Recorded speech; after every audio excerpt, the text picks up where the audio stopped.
along with reasoning skills, is what separates us from other mammals in our world. Words, when delivered with feeling and emotion, have the power to make us laugh, cry, give us hope, or destroy our dreams. Words hold such power that they can ruin or mend friendships, start or end wars, cheer or sadden the human heart. Like a poet once said, words are like arrows. Once shot into the air, we never know where or how they will hit their targets. We are a group of drama students who enjoy performing and speaking in front of an audience. Twenhofel is in the beginning stages of developing a forensics team, but we wanted to go ahead and present tonight as drama students. We hope you enjoy our presentations. Thank you.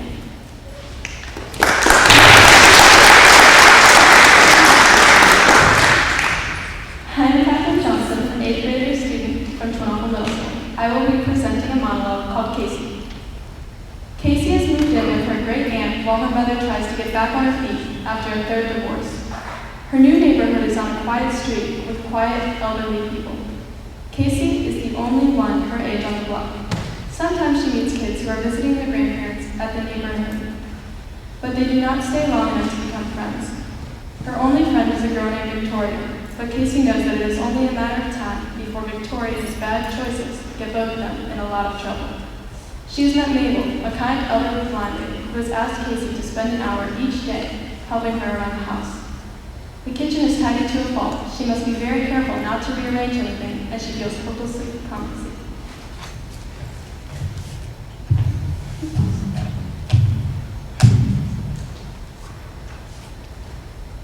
Careful, it's pretty hot.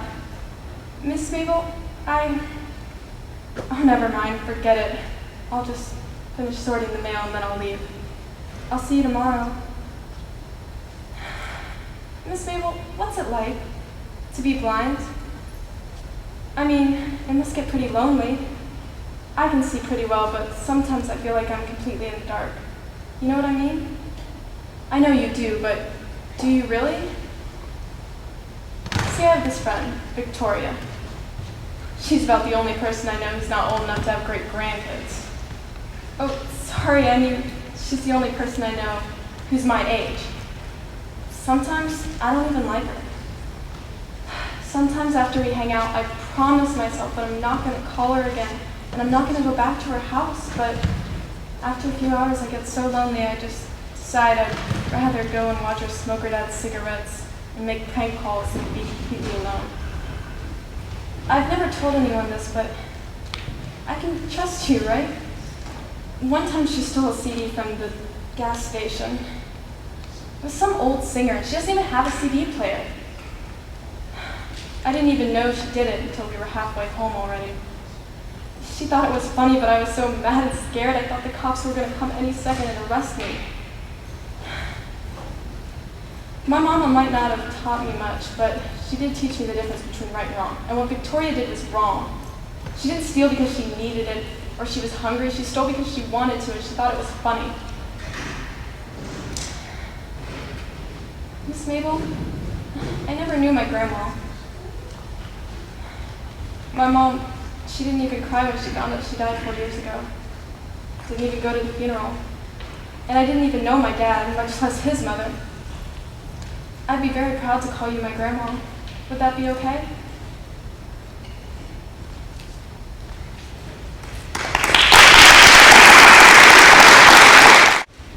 Our next presentation, duet acting partners, Michaela Martin and Maddie Richmond, 6th graders, will present an excerpt from Antigone, a dialogue between sisters. Hi, I'm Michaela, and I'm going to be playing Antigone. I'm Madeline, I'll be playing Esmeen. Ismene is the older sister of Antigone, and she is trying to keep Antigone from an action that would mean certain death. Antigone, she is a passionate young woman who will not compromise her principles, even if she must die for them. The situation. At the time this was written and first produced, France was under German occupation. Although this text could not be explicit, since it had to be approved by German censors, a French audience would identify with Antigone. The French, too, were being promised happiness if they surrendered their consciences and sold their souls. Annelau's plays based on the Sophocles tragedy of the same name.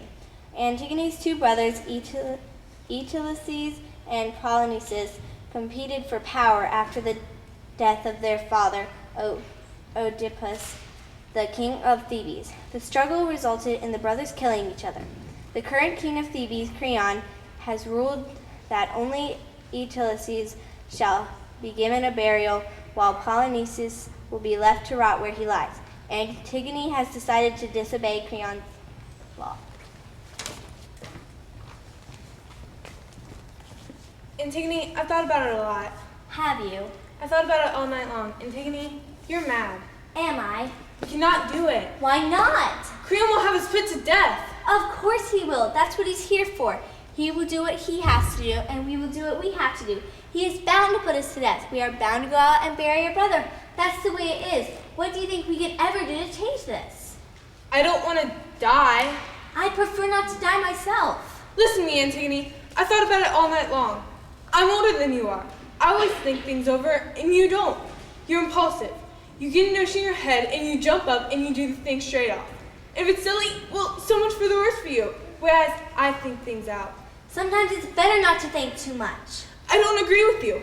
Oh, I know it's terrible, and I pity Polish just as much as you do. But all the same, I sort of see what Uncle Creon means. I don't want to sort of see anything. At least you can try to understand. Uncle Creon is the king. He has to set an example. But I am not the king, and I don't have to set people examples. Little Antigone gets a notion in her head, the nasty brat, the willful, wicked girl, and she gets put in the corner all day or locked up in the cellar. And she deserves it. She shouldn't have disobeyed. There you go. Frowning, glowering, wanting your own stubborn way and everything. Listen to me. I'm right oftener than you are. I don't want to be right. At least you can try to understand. Understand. The first word I ever heard out of any of you was that word understand. Why didn't I understand that I mustn't play with water? Cold, black, beautiful flowing water, because I'd spill it on the palace tiles. Or with earth, because earth dirties the little girl's frock. Why didn't I understand that nice children don't eat out of every dish at once, or give everything in their pockets to beggars, or run in the wind so fast that they fall down, or go swimming when it's either too early or too late, merely because they felt like swimming? Understand. There will be enough time to understand when I'm old, if I ever am old, but not now. The end. We'll be performing a scene from Wine in the Wilderness, a dialogue between two friends.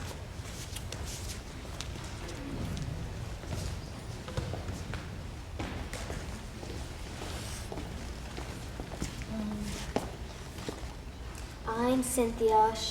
I'm a college-educated social worker in her early 20s who has befriended Tom. I'm Tommy. I'm a factory worker with an 8th grade education, and I wear artistically mixed-matched clothes. Situation. The comedy drama is set in one-room apartment in Harlem tenement building. The room in it is a state of artistic disorder, decorated with pictures and ornaments from a variety of cultures. Bill Jameson, an artistic friend of Cynthia's, is looking for an African-American woman to model for him. Tommy has just the look he needs. Cynthia wants to protect Tommy from getting emotionally involved with Bill, knowing that he needs his interest in Tommy as a model, not a woman. Oh, Tommy, you don't want to part artist, do you? Tommy's not looking for a meal ticket. I've been doing it myself all my life. It takes two to make it in this high-priced world. A black man see a hard way to go. They both got to pull together. That way you accomplish. I'm a social worker, and I see so many broken homes. Some of these men, Tommy, don't be in a rush about the marriage thing. Keep it to yourself. But I was 30 my last birthday. I could have been married. I could have been. Yes, indeed. But I don't want any and everybody. What I want was no good piece of nothing. I'll never forget what the Reverend Martin Luther King Jr. said. I have a dream. About Bill, it's best not to ever count anything at all. Of course, Cynthia. That's one of the foremost rules of life. Don't count on nothing. Right, don't be too quick to put your trust in on these men. You put your trust in one and got yourself a husband. Well, yes, but what I mean is, you know, a man is a man, and Bill is also an artist, and his work becomes before all else. And there are other factors. What's wrong with me? I don't know what you mean. Yes, you do. You're trying to tell me I'm aiming too high by looking at Bill. Oh, no, my dear. Out there in the street, in the bar, you and your husband were so sure that he'd like me and want to paint my picture. But he does. He's very eager to. But why? Something don't fit right. If you don't want to do it, just leave him. That'll be that. Walk out here while he's buying me what I asked for, spending his money on me. That's to be dirty. Books, books, books, everywhere. Afro-American history. I like that. What's wrong with me, Cynthia? Tell me. I won't get mad with you, I swear. If there's something wrong that I can change, I'm ready to do it. The Matriarchal Society. What's that? The Matriarchal Society is where the woman ruled. The woman had the power. The woman had the house. We didn't have nothing to rule over, not a pot nor a window. And my papa picked himself up and ran off with some finger-popping woman. And we never hear another word till 10, 12 years later. When a undertaker called up and asked Mom if he wants to come and claim his body. You're a fine person. Go on, I can take it. You're too brash. You're too used to looking out for yourself. You make us women lose our femininity. You're too hard. You're real. It makes us look hard, real hard.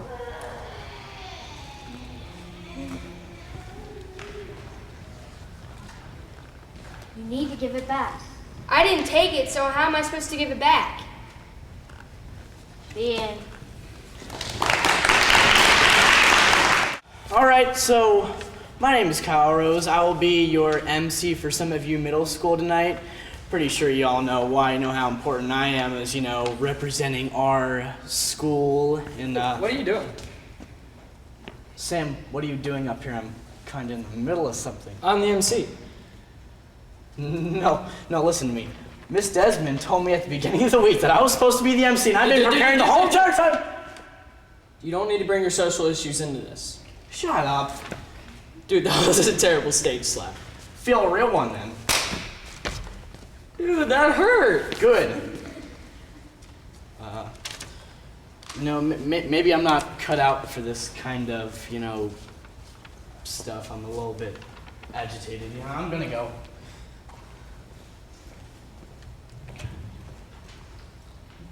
I feel the urge to do something nice. Hey, Kyle. Yeah? You want to do the MC with me? You want me to do it with you? Come on over here. All right. Okay. Yeah, let's keep it here. Yep. Thanks, buddy. All right. So, our team members from some of you were Erin Callahan. Oh, I remember her. Yep. Sydney Carpenter. I remember her too, yeah. Can't forget her. Olivia Andrews. There was Faith Turney. Need to put a lot of faith into that girl for her to act. Katie Adams. Chatty Cathy. Right. Oh, we can't forget Kyle Rose. That guy is so smoking, I'm telling you. You mean Sam Fisk, right? No, he's okay, but he's in there too. There's Devin Schleier. You mean Davon. Oh, yes, Davon. Yep. Trent Ruby, gotta love that leprechaun, yeah. And then there's Megan McGowan, good actress herself. And we can't forget Sam Fisk's sister, Sydney Fisk. And Sage Rose. Sage Rose, yes. She was a very good improv duo partner to Madison Chenot. Neither could be here tonight. Very sad to see them not be here. Not really. And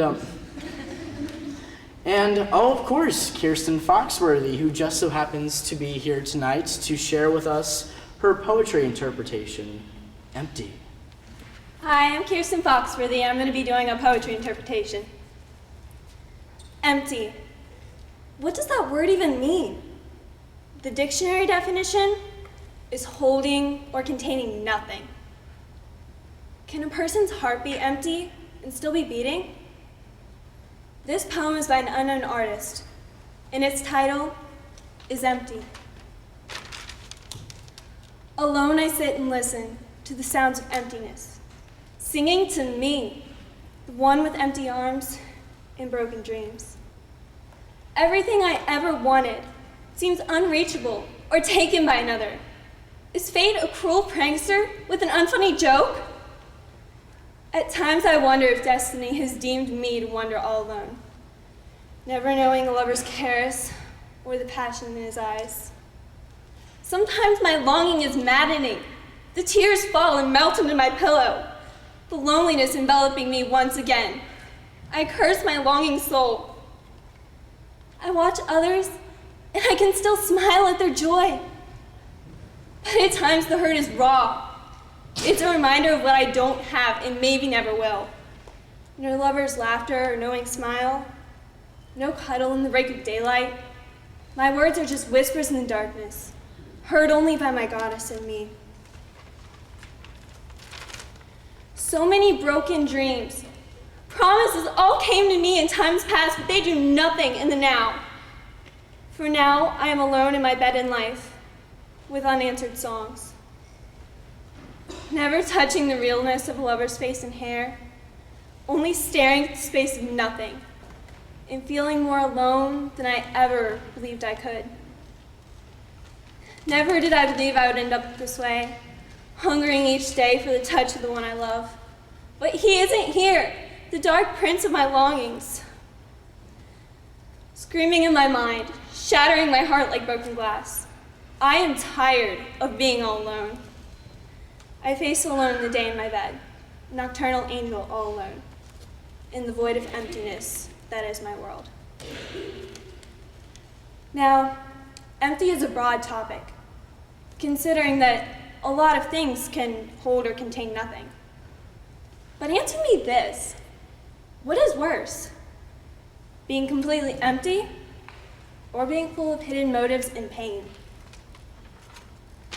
With stabs in my back, I grow weary, crimson tears of betrayal. Lies are deadly, people are crushed. Innocence hurt for the selfish and greed. Head games ripping flesh, hearts that knew love now empty, never to mend. Power takes and ego boasts for the insecure. False words, hidden motives. Good hymn for praise, from anywhere. Cry wolf too many times and no one listens. I have closed the tunnel. I hear no more. No light, no sound, only pain. I am now numb to it all. Now you tell me this, what is worse? Being completely empty or being full of hidden motives and pain? Thank you. Good evening. My name is Declan Glenn, and I'm from Woodland Middle School. You know, most people would say that I should keep this presentation short, but I say I should keep it focused on the many great accomplishments my team has had over the season. Our team theme this year was small but mighty, like me. And we proved this to be true by placing third in our regional tournament with 5 runners-up and 3 regional champs. First place in the small school division at the TheKCSD tournament with many finalists, including Alex Johnston, who won first place in storytelling, and finishing up the season with a remarkable 10th place win out of 43 schools at the TheKCSD State Tournament with only 17 entries. Tonight we are featuring 3 students who have done a remarkable job this year in their particular categories. First up is Mallory Mitchell, who is the regional poetry winner along with many other outstanding top 6 wins, and has proved stellar in her improv duo partner Lizzie Rankin with first place wins at Ackerman and was also the regional winner in that category. She is also the current points leader in the National Junior Forensics League, which is an honor society for speech and drama. She's a great example of a leader and a fantastic forensicator. Here's Mallory Mitchell in poetry. Being a police officer's daughter, is it all it's cracked up to be? It often leaves me wondering, will she come home to me? As she puts on the uniform of blue, I smile and wonder why she chooses a job so daring. And then I realize she has a job so hard to see within the normal human eye. She risks her life every day to protect both you and I. Not just her, but all cops have families like you and me, and they need to come home alive and well. So please, the next time you think about those officers in blue, remember this little poem that gives them thanks. That's well overdue. 911, what is your emergency? Nobody ever appreciates a police officer until they need one. Every day, police officers go to work, and families have to accept that they might not make it home. The jobs they do are made even more impossible by the general lack of respect and honor they deserve from society. I have personally heard stories of this disrespect. My parents, the both of them, are police officers. And every time they leave my sister and I for work, I can't help but feel a sense of dread when they leave, and an equal sense of relief when they return. The following poem is a collection in honor of all of the unsung heroes by various authors. I would give my life for you in an instant, whether you are a stranger or a friend. I do not ask what in your life you have done wrong up to this point. I act on instinct to protect and save, whether you're a perfect saint or a convicted, violent offender, because that is my job. I am a police officer, and when I chose to wear the badge, I chose to help those in need. Each call I take could be my last,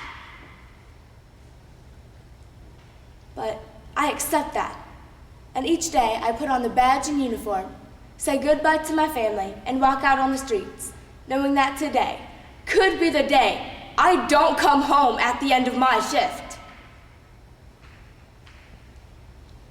But you look at me and criticize the choices I make. I am wrong when a felon pulls a weapon, and I am forced to pull my trigger knowing that if I don't, one of you might die instead because you were in the wrong place at the wrong time. The choice I make is a split-second one, and it is a choice of his life, my partner's, yours, or even mine. But that is what I am trained for. I go to a call of domestic violence. I walk in and pull a man off of a woman who has been beaten bloody. Yet as I walk him to the door in handcuffs, the same beaten, bloodied woman comes and stabs me in the back, only to save the man that would have killed her moments before. I go to a call for carjacking. The suspect comes out with a gun, the same gun he had just used to kill the owner of the stolen car. In a split second, knowing about the life that he has already taken, I have a choice. Take his life, lose my own, lose my partner's, or lose someone else's, because this man has killed before. But my choice comes too slowly, and my partner falls. A bullet to his head to end his life, and he widows his new wife. Who of you will mourn his loss as he bleeds to death at my feet? I make my choice. The gunman falls. TV cameras roll in, and the felon's family screams that I am the murderer, that I am the one who has done wrong, as I watch the ambulance driving my dead partner to the hospital.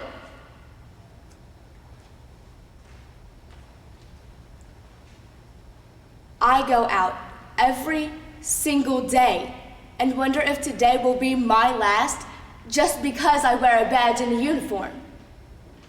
I protect you and your family, sometimes at the cost of my own. I protect your life and your property with my fellow officers who chose to wear the badge and the uniform.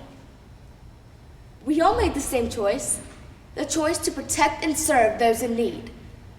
We don't ask questions when we have to save a life. We act. You mourn the punks and the gangbangers, the murderers, the thieves, the child molesters, and the killers. You mourn the innocents killed in the gang wars, carjackings, robberies, and murders. But on the day I don my uniform, place the badge upon my chest, say goodbye to my family, and the first call I take that day is my last, who of you will mourn my loss as they put me to my final rest? Who of you that I have chosen to protect and serve will stand beside my brothers and sisters in uniform, stare at my family straight in the eye as they lower me into the cold, dark grave?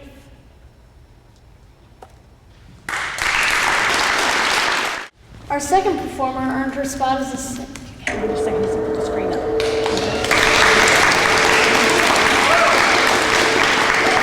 second performer earned her spot as a 6th place in-state performer in the category of Interp of Literature, a category where you can play multiple personalities without the fear of medication or a straitjacket.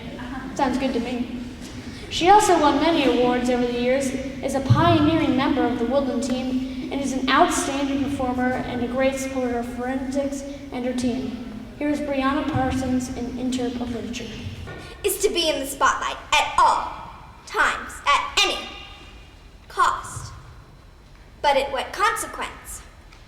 Tina is forced to learn that she may not always be in the spotlight. Will she accept it, or will she be ruthless? The musical by Joe Pally. Miss Denmark, Miss Judy Denmark. Well, that's my name, Judy Denmark. My God, won't you come in, Miss St. Croix? Croix, are you French? Miss St. Croix is just a stage name. My, what a lovely home. I thank you. You're a very lucky girl, Mrs. Denmark. I know, I'm a Libra. This gorgeous home, successful husband, whatever it is he does. And of course, the very reason I'm here, your daughter, Tina. Where is the little starling? I'll call her. She's in the garage breaking out her new tap shoes.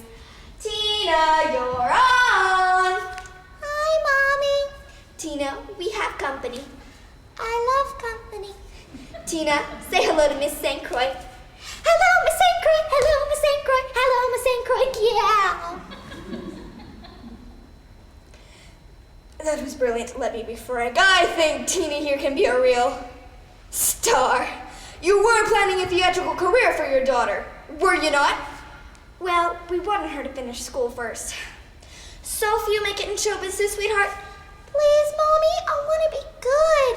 You are good, Tina. I want to be good. Well, some coaching after school can't hurt, but only after school. Excellent, we'll start this afternoon. I'm afraid we can't do it this afternoon. We have an audition, don't we, sweetheart? I'm trying out for the lead. All right, people, all right. Now, I'm Miss Thorne, and thanks to my professional experience in the show business, I'm to have the honor directing this year's school show. Pepe and Tahiti! Written by Mariah Thorne. Thank you, thank you. Now, before I announce the lead, I'd like to take this opportunity to thank some of our talented students, some of our not so talented students. Really, Rachel Hobbs, what on earth were you doing? Now, the lead for this year's school show is Miss Louise Lerner!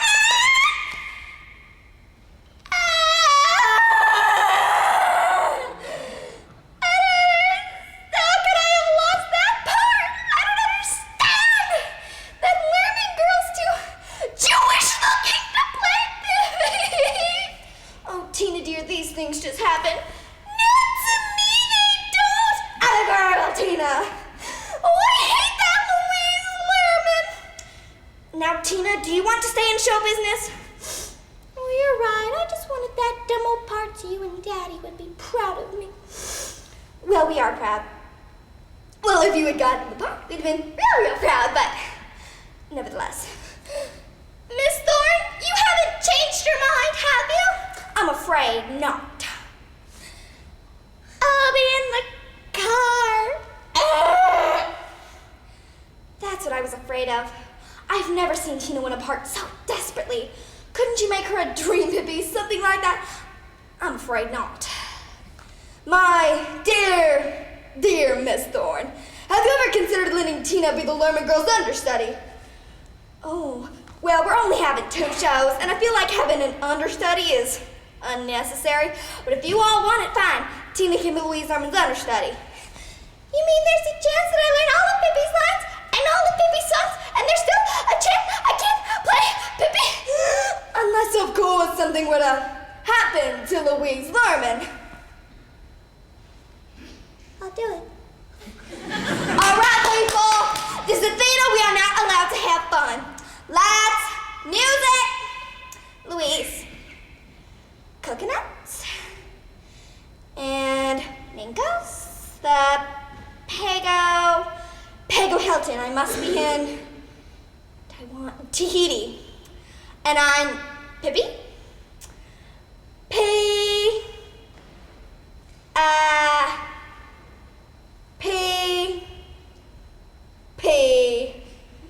What? It is P-I-P-P-I. Oh, and now that you've met me, I'm going to meet my best friend, Puddles. We were caught in a storm wreck shipwreck. Shake, Puddles. I'd rather not. But this script says we shake. I didn't get a script. Miss Thorne, I can't act with this. You can't act, period. Amateur. Chorus girl? Miss Thorne, she called me a chorus girl. Tina, Louise, I know. But you just have to let me play Pippi. You just have to. Do you think I want to be in this stupid show? I don't, but it makes Mike and Betty happy, and when they're happy, I'm happy. Now here, I have to go practice my part, but I have to play Pippi! You don't have the range. I asked politely. I said, please. Now there's nothing left to do but... Boop. Time for the local news. It seems one of the children at Vivian Vance's school auditorium accidentally hung themselves from the catwalk this afternoon. Authorities are puzzled to know what the child is doing up there, as none of the children are in union, therefore unallowed to climb the dangerous walkway. Stay tuned for the dead girl's name. Sylvia! It was not Tina. Tina is far too smart to go playing when she might get hurt, nevertheless killed. The parents have been notified, so we are now eligible to announce the girl's name. Miss Louise Lerman, daughter of Mike and Betty Lerman. She would have been 11 years old tomorrow. Starred as Pippi in her school show. Tina? Yes, Mommy? Tina, what is... Oh, get it. Miss Thorne, what a surprise. Some sure smells good. They were the cookies for the show, which of course has been canceled. Whatever gave you that idea? I thought at least until... Look.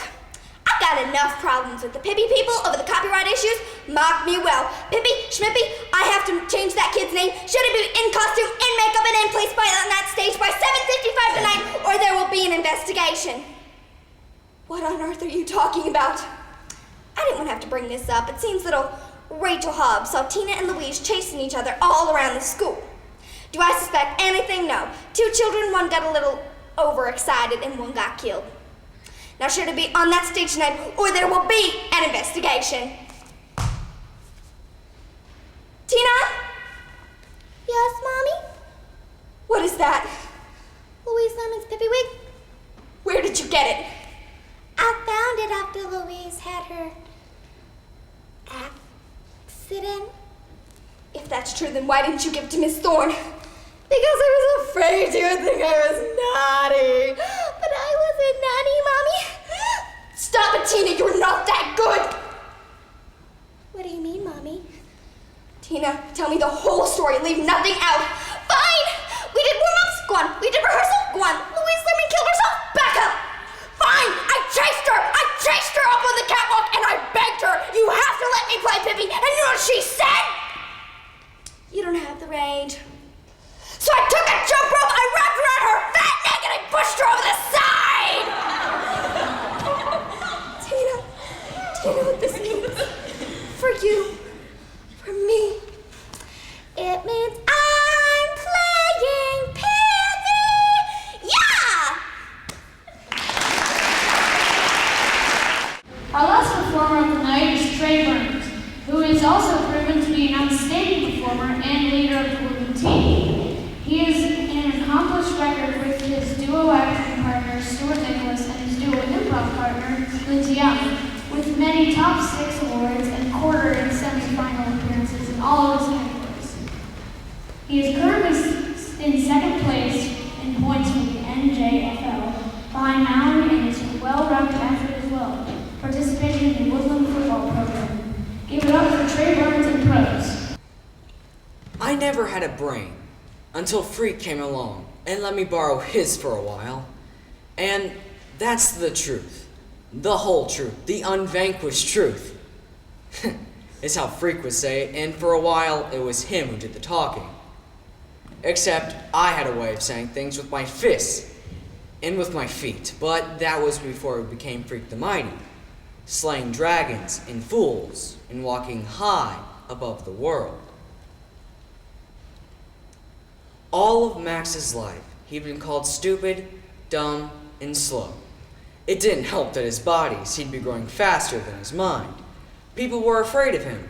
So he learned to be alone, living with his grandparents Grim and Grim until one day meeting Freak and his mother, the fair Gwen. He was weird too. He had a little body, was smart, imaginative, and creative. Freak, or Kevin, suffered from Makuro syndrome, a rare form of dwarfism that was fatal. Freak and Max formed a unique bond of friendship that was unstoppable, even when they faced the inevitable. When Freak winds up in the hospital, they become Freak the Mighty by Rodman Philbrick. There's a place I go inside my head sometimes. It's cool and dim, and you float like a cloud. No, you are a cloud.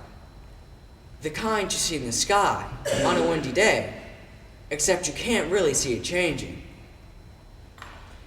What I do is I lie under my bed springs and stuff, where you can't see anything because it's so dark, and before long I'm somewhere else, kind of floating, where you don't have to think about anything. You're nothing, you're nobody, nothing matters, you're not even there. Except this time, I can't stay as long as I'd like. They won't let me visit Freak the first day, and Grim says I just have to be patient and let the doctors do their business, but I just can't stand sitting around all day, so I decide to walk over to the hospital, which Graham says is miles and miles, but suit myself. I know how to get there because Freak showed me how to get there once to show me the medical research building. It's not the same though. Him showing me there, with him turning the houses into castles, and the swimming pools into moats. Finally, I get there, and I see the Fair Gwen's car in the visiting parking lot. So I walk around to the front, and that's when the Fair Gwen sees me. Max, we've been looking all over for you. Kevin, he wants to see you. He's in the ICU. That's when I walk around to the front. So they're taking good care of him? They're doing their best, Max, she says. I'm not actually scared till I go inside and see how small he looks on his bed. They have him sitting up with these tubes going in his arms and up his nose, and Dr. Spivak won't let me get too close. That'll be all, Freak says. You are dismissed. The thing is, his voice sounds kind of funny, a bit whistly. When I get closer, though, do I see the plastic button sticking out of his neck. It's called a tracheotomy. Then he places his fingers against the button, which he says is the tune from Star Trek, although you can hardly recognize it. See that book on the table? Open it. The book reminds me of the dictionary he gave me for Christmas once, except when I open it, all the pages are blank. That's for you. I want you to fill it with your adventures. I was going to, but I put the book back down. You're the one with the brains. I'm the one with the long legs. Don't get me upset, he warns. I won't have the time, so you'll have to do it. Just tell the story of Freak the Mighty, like you're talking. No big deal. I pick the book back up. I don't say anymore. How hopeless it is, me trying to write stuff down? Because I don't want to stay off the telemetry.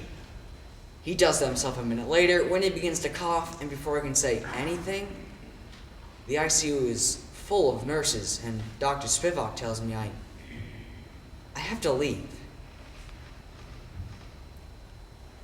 They let me wait outside of the ICU, though, with the fair Gwen, who's not saying much, standing there, wringing her hands together.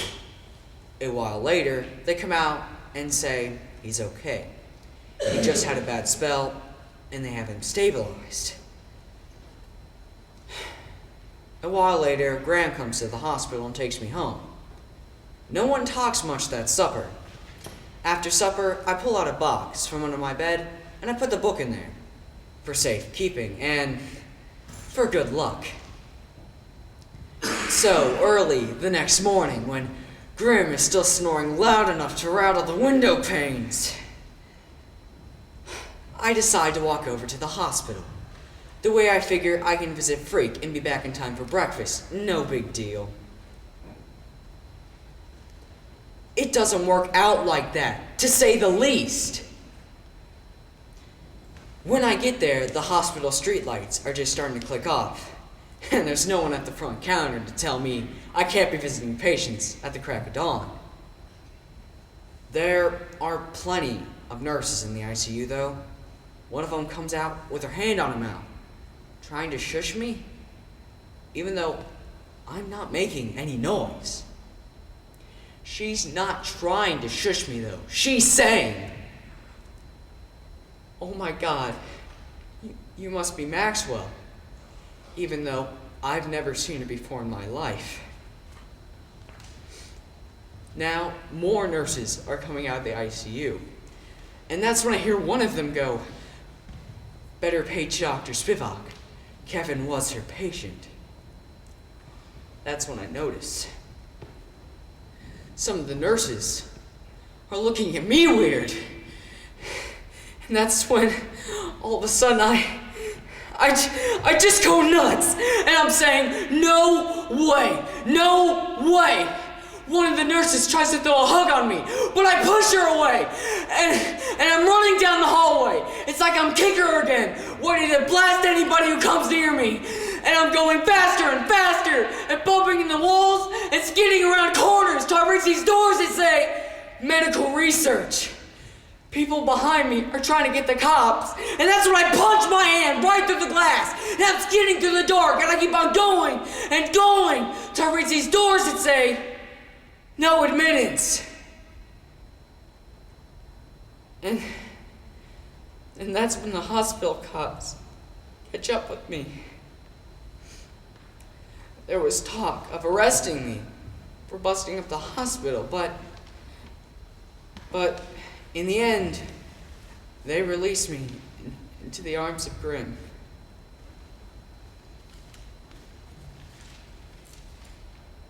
That was a year ago.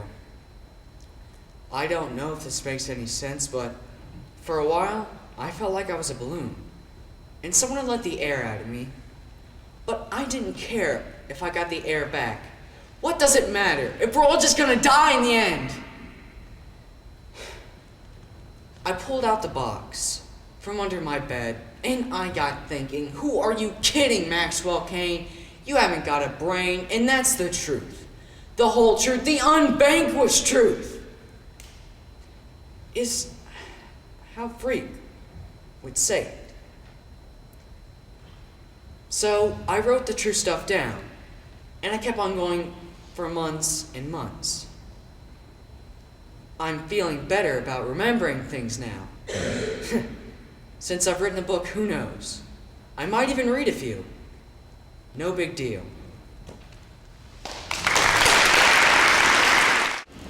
This is our 5th year competing, and our biggest accomplishments this year was that we went to regionals and we took 2nd place. And then we got to take 20 students to Kissel State, the most ever in our team's history. We are coached by Rachel Rutherford. Tonight you are going to see our group interpretations, all 3 of them. We took these to KCSD, the only place where you can competitively perform group interpretation. Our first one is Starlets in Training, performed by 8th grader Jenny Bell, 6th grader Lauren Hudson, and 6th grader Angela Blasnia.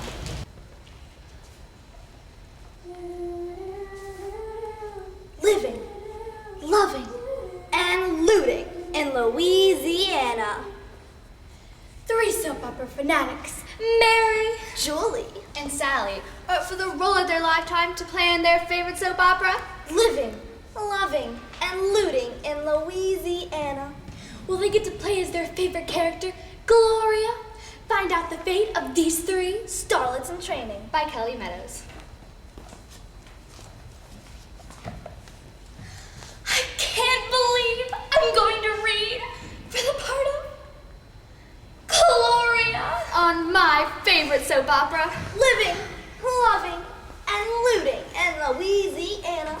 I can't wait to do my southern accent. Bo, I know you're in love with Sarah, but I accidentally poisoned her bonbons with insecticide. She's recovering, and her house is free of ugly pests. In the meantime, why don't you and I go to the party tonight? That's a southern accent. Well, I have to admit, it's almost as good as mine. In the meantime, why don't you and I go to the party tonight? I wonder what happened to the last Gloria. She couldn't do the accent.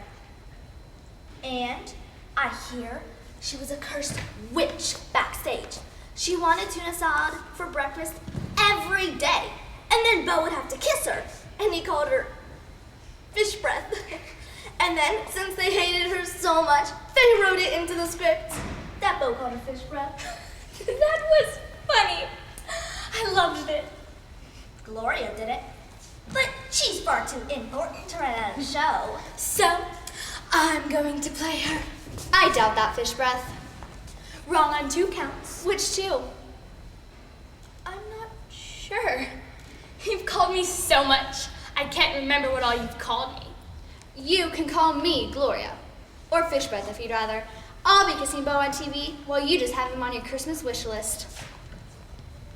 What's that? Oh, nothing. I think it's something. Definitely something. You sneak! She pulls something out of her bag and hides it from view. That's a silly thing for someone to do, isn't it? Like she's leading us on. It's a script, isn't it? Where did you get that? Oh, I have my ways. Maybe I know somebody in the production business who just happened to accidentally leave one behind after an executive dinner. Oh, accidentally? I'll be the one to arrange an accident. No. But anyways, that's no fair. You got a head start, an unfair advantage. Please, she needs one with that nasty accent. Gloria doesn't have a southern accent. She's a Yankee trying to be southern. That's why it's set in New Orleans, or that's why it's set in Louisiana and not New Orleans. That's not right. Who puts a soap in Shreveport? What's up with that? It's because Gloria talks funny. When I take her place, they're gonna move it to Baton Rouge. Do you have it in? Do you know someone? Have you been involved in any kind of shenanigans? Is there something you're not telling us? Yes. I can act. If you can act, you've kept it a secret. Let me at it. Let me! It's mine. Get your own, if you can. When the call is final, these lights will be mine. All mine. Get it? Charlene! I can't believe the dirt you've done me. I hope you know you're gonna pay for this. I'm gonna take you down if it takes every fiber in my being. Now let me. Charlene! I can't believe the dirt you've done me. I hope you know you're gonna pay for this. I'm gonna take you down if it takes every fiber in my being. No, you do it like this. Charlene! Charlene! Charlene! Charlene! Or maybe like this. Charlene! There. Mine was best. No, let me try again. Charlene! If you say it like that, you deserve whatever dirt she did to you. Wait a minute. Who is Charlene? I've never seen her on the show. Oh no. Your script is bogus. I'll bet that Charlene is new. Maybe I have. An advanced episode! Which I'll have to commit to memory. After all, I'm gonna have to learn a whole episode every day. Ha! You're going to have to watch a whole episode every day. And you're going to have to watch more. You can both dream on. And since you can't act, I'd say dream is a good hobby for you. Well, I have the experience, don't I? When I was in 8th grade, I played Juliet in a Shakespeare play. Oh, I forgot what it was called. Oh. Romeo! Wherefore art thou Romeo? You know what? Yeah, wherefore is he? You know, wherefore doesn't mean where, it means why. So she isn't asking where he is, but why he is who he is. It's an identity question. I'd ask wherefore and why he wasn't with me. He ain't gonna be my man. Wherefore, if he thinks he's gonna be my man. No, if I don't know where he is, why he is doesn't amount to a hill of being heard. Gross. Exactly. It's about love, not location. Who cares who, what, why, or where? This isn't Shakespeare. It's a soap. It's not art, it's marketing. And you two had best not stand in my way of getting what I want. I've wanted this my whole life, and I'm not gonna let two-bit hacks, or in this case, two-bit hacks, keep me from getting what I want. Do you understand me? That's on the last page here. It is? I was just making that up. I hadn't gotten that far. Now, try it with an accent. And like you mean it. I do mean it, so standing in my way, I don't think is a good idea. Honestly, I don't really care if I get the part. I just want to kiss Bo. Bo. Even after what he did to Sarah? Especially after what he did to Sarah. I want to kiss him in full view of Sarah. Too late. They're writing Sarah in and Charlene in. They're getting rid of Sarah? Didn't you read it? It says so right here. Sarah gets married to a dying man with too much money and moves to a dying resort town on the southern tip of Swaziland, where, due to a political imbroglio with the South African government, is never heard from again, although you see her briefly rotting in a prison about 20 miles northeast of Pretoria. Charlene, bless her worthless, slimy little heart, flies to South Africa to laugh at Sarah's imprisonment, and she's trying to steal Bo away from Gloria.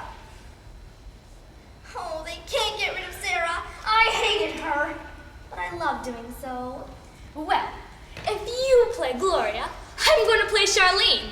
So I can beat you to a pulp and get Bo at the same time. Not with that nasty accent, you're not. It's not nearly as nasty as your acting. And who cares? I still want to play Gloria. I still want to kiss Bo. Bo, you can't! I don't have fish breath. Fish breath has nothing to do with it. You should have read this. Bo leaves Gloria for Charlene, and he doesn't kiss anyone for a whole year because he gets this bizarre lip infection from some kind of tropical fly, and his mouth swells up like a pomegranate. Gloria sits at home, watches TV, and gains 50 pounds a year, just like her fans. That shouldn't be hard for you. I can do that without having to spend 14 hours a day on set. Why didn't they tell us? And spoil it?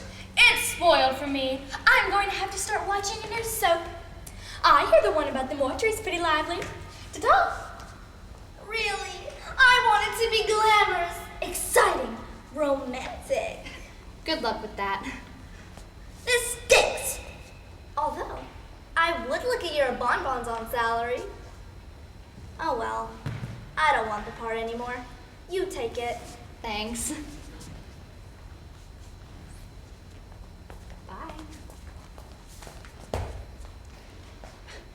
I never knew this fake script could come in so handy. Charlene, there never was a Charlene. And if I have it my way, there never will be.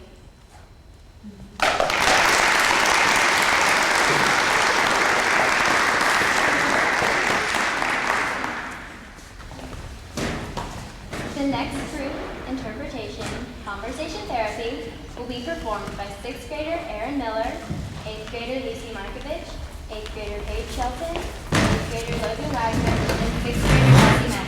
A high school therapy room turns into a zoo when a group of zany students attempt to save their beloved teacher's position.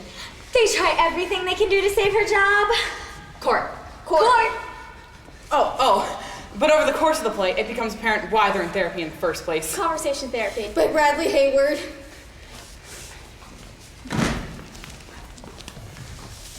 Let's begin.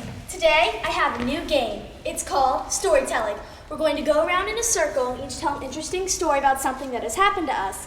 This, hopefully, will tame our fears of speaking in front of people. I feel so much better. Hey, you're getting me all wet. Stop it, Jane. Are you a cat? No. Sit down, Jane. We're going to start story hour. You can sit next to me. I like cats. Me too. Meow. Come on, Mindy. Time for you to tell your story. I have a great story. Then let's hear it. I went to the mall. I bought a couple CDs, but suddenly I got so sick. I thought something really bad was going to happen. So I went home. But the wind was blowing so hard that I could hardly stand up. I remember that storm. My hair never recovered. When I got home, Mom was so happy to see me. But then the radio said that there was gonna be a tornado. Then the tree snapped and crushed the van. Oh my goodness. Mom was so happy to see me. And she was yelling, but I was like, oh my gosh, my CDs. And I ran outside to get them. You ran into a storm to get your new CDs. I hadn't even listened to them yet. What else was I supposed to do? But what's the point? The point is, if you ever get a stomachache, check for tornadoes. That's great, Mindy. Well, I don't think going out to a store was very intelligent. You really grasped the concept of storytelling. Now, who would like to go next? Cord, how about you? Me? I don't know. Come on, I want to hear your story. Okay.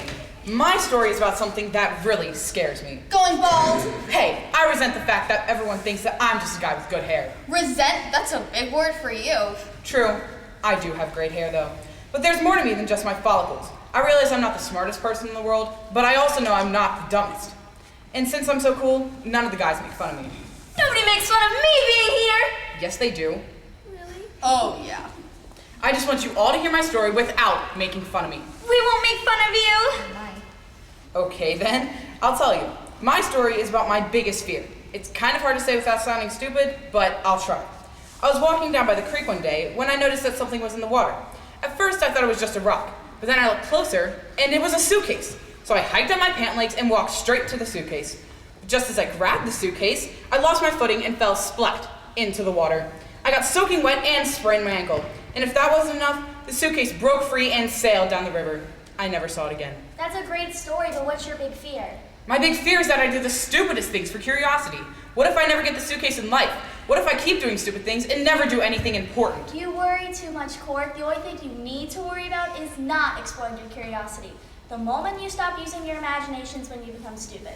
She's right. Just imagine what could have been in that suitcase. Money, diamonds. A corpse. I guess you're right, Miss Whittle. Of course I am. Life is only exciting when you're hanging on by a hair. Is there something wrong with my hair? Let's continue.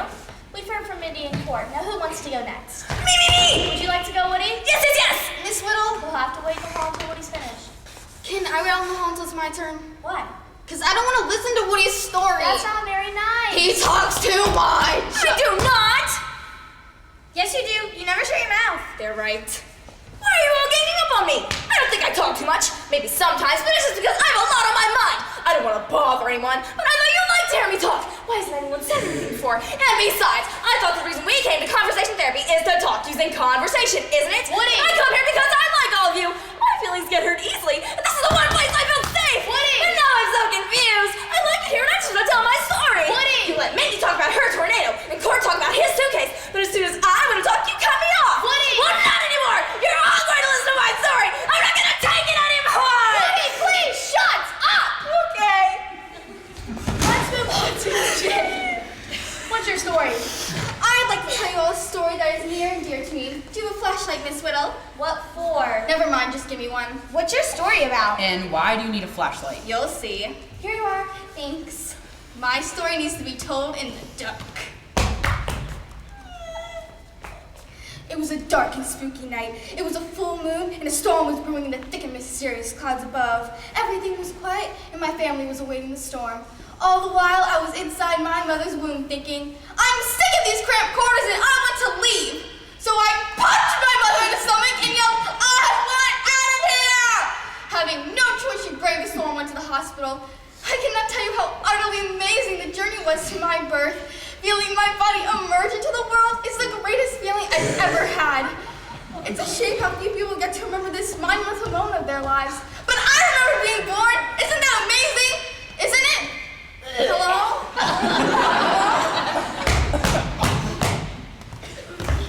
I guess that's it for storytelling. Aren't you going to tell a story, Miss Whittle? Yeah! You want to hear my story? Yeah. I guess so. I thought you didn't even care about my story. We love them. Please tell us something. There was something I was going to tell you, but I was going to wait for a better time. What is it? I've been putting off telling you this for weeks, and I didn't want to tell you today because I didn't want to ruin our last meeting. Our last meeting? What? It can't be! Why is this our last meeting? We need this time with you. I know, and so do I. The thing is, the school board feels that the program isn't necessary. That's terrible. What can we do? Today's my last chance because these sessions are vital. Last chance? A member of the school board is coming to observe one of our sessions and decide if they're worth funding. Let's arrange a protest and start a petition.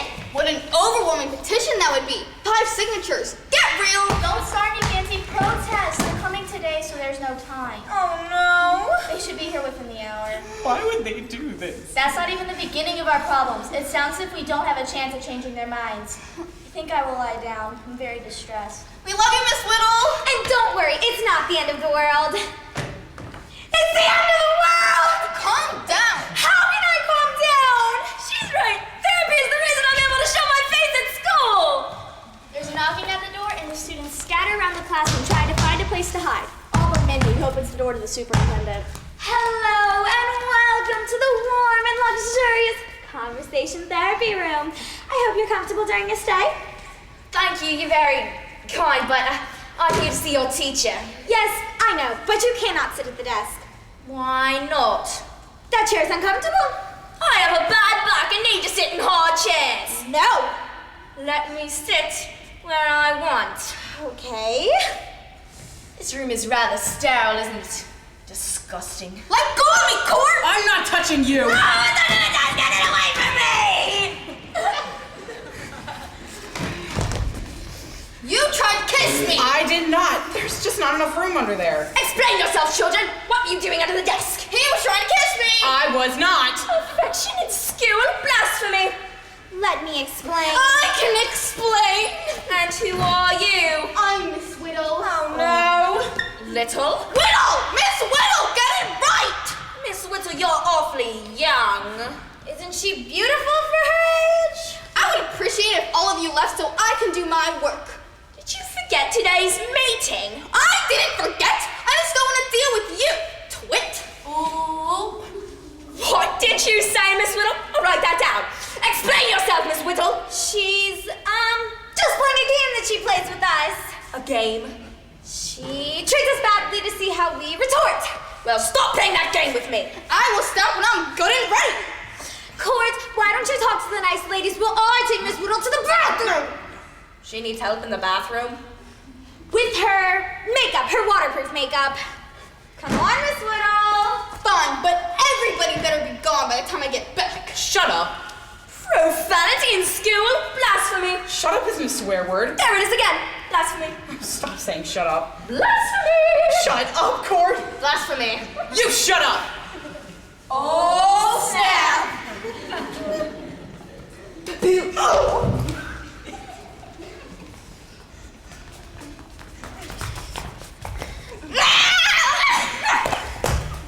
My name is Miss Amelia Whittle, and I have something I need to say. Don't deprive these students of something that they need. You're not taking my job away from me, and that's all I have to say. You can have them. What? Are you serious? I was just checking to make sure that these students really do need help. And boy, do they ever. Since their insanity is usually contained in this room, I see no reason to take away your sessions. It probably saves the rest of the school from this kind of blasphemy. Good day and good luck. I did it. I don't have to leave my job. Great news, isn't it? Yes, but I'm really losing faith in the school system.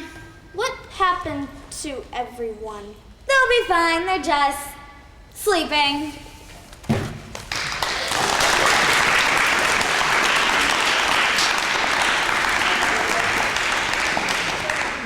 Well, that was interesting.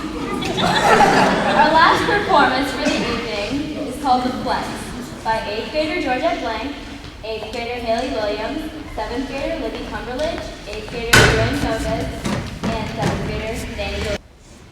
Have you ever heard of Flecks? Flecks are tiny little creatures that you would have never even known ever existed. Flecks live in families, such as this one, which includes Green, Pink, yellow, baby red, and then there's a dust bunny. The Flecks by Forrest Musselman. Hello, I'm Green, the leader, and I have magic powers. The first spell that I'm going to cast today is give you the power to see things you've never seen before.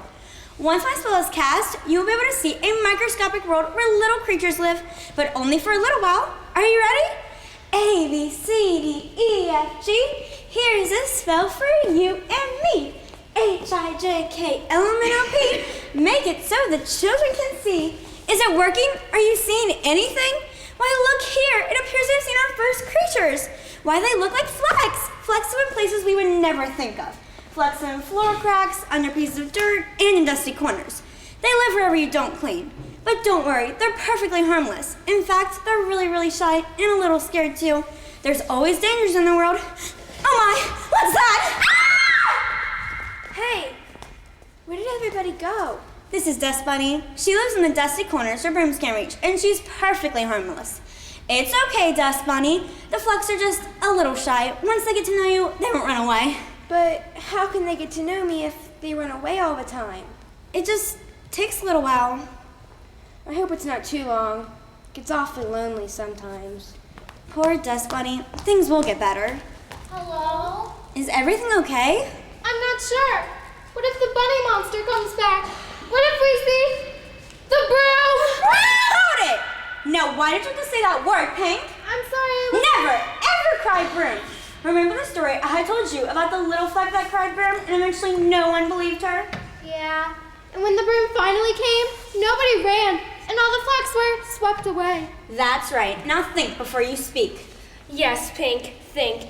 You need to think a lot more like me. That's why I'm yellow and I'm smart and I know everything. We don't need to fight when there's danger to look out for. There should never be any fighting, ever. Everyone should just be happy and have fun. I like to have fun and make weird faces like this. See, isn't this fun? You're right, Pink. We should have more fun and set an example for Baby Red. See, Red, can you make a weird face? Ew, stop that! You're scaring me! Yeah, stop that. You're scaring me too. Now, Flecks, you're fighting again. You need to stop and make a good impression for the humans. What? The humans? They can't see us. We're too small. Now they can. I made a spell. They can? They sure can. Can you see them, audience? They're watching everything you do, and they saw what you did to the Dust Bunny. We didn't do anything to the Dust Bunny. She did things to us. It's not nice to lie, Yellow. I'm not! She follows us around all the time. I'm gonna go find this bunny and see how she's doing. You Flecks be good. Remember, they're watching you. I don't see why she has to be so nice to the Dust Bunny. I've heard a lot of bad things about her. I know. It appears to me that she's very dangerous. What does that mean? Are you trying to scare me? No, it's just that she eats little Flecks that don't obey older Flecks. I don't believe you. It's true. Ask anyone. I heard one time she ate an entire Fleck family. They were a little on the smaller side, but that's still quite an accomplishment. That's just an old Fleck's tale. I heard that her teeth are so sharp. How sharp are they? They're so sharp that they named them Shannon, and they play for the Baltimore Ravens. Huh?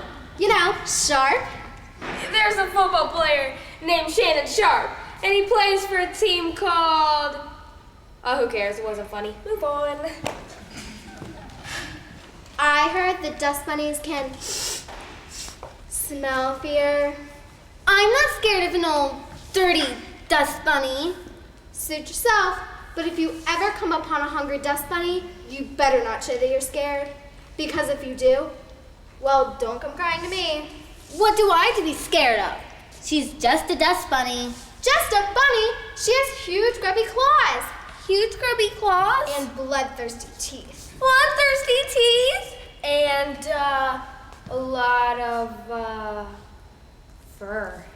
It's not just any fur. Inside the fur, there are little fingers that grab Flecks and pull them into her filthy coat. Well, what do I do to protect myself? Well, you see, dust bunnies are horribly allergic to Britney Spears. Britney Spears! Yes, Britney Spears. Whenever you are in a deadly dust bunny crisis, you must sing as loudly as you possibly can any song by Britney Spears. Oh, baby, baby, how was I supposed to know that something wasn't right here? Yes, thank you, Yellow. That was very helpful. Hello, everyone. How are you today? Hey, everyone! Say Britney Spears song! Oh, baby, baby, how was I supposed to know that something wasn't right here? Woo! It's not working! Run for it! Oh, please don't eat me. I'm too young to eat dinner.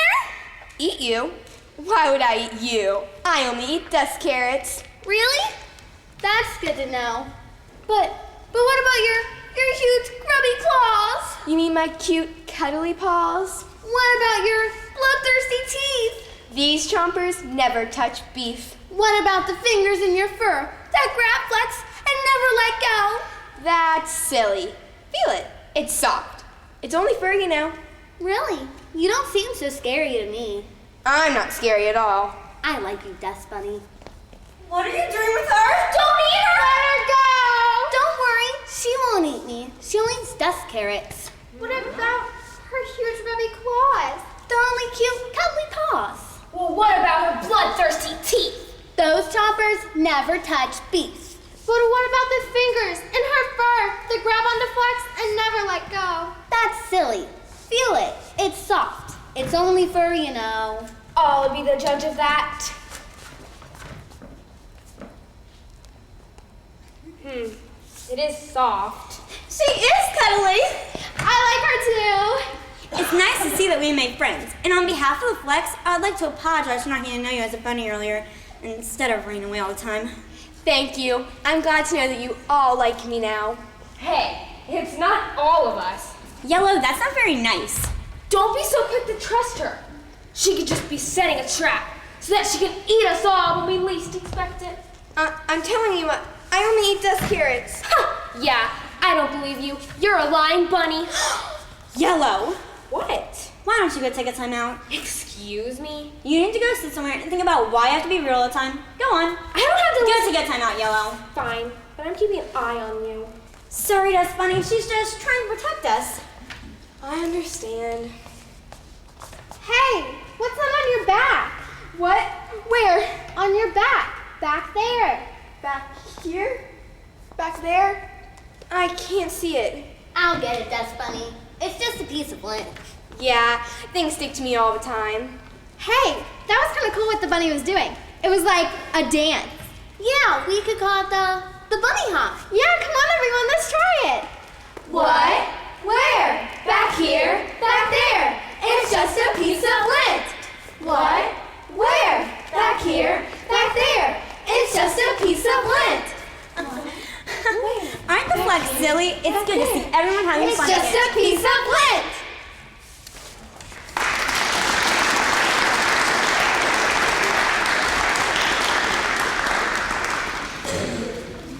Thank you everyone for coming out and supporting the forensics team of the Kenton County School District. I hope you enjoyed this evening's performances. Good night.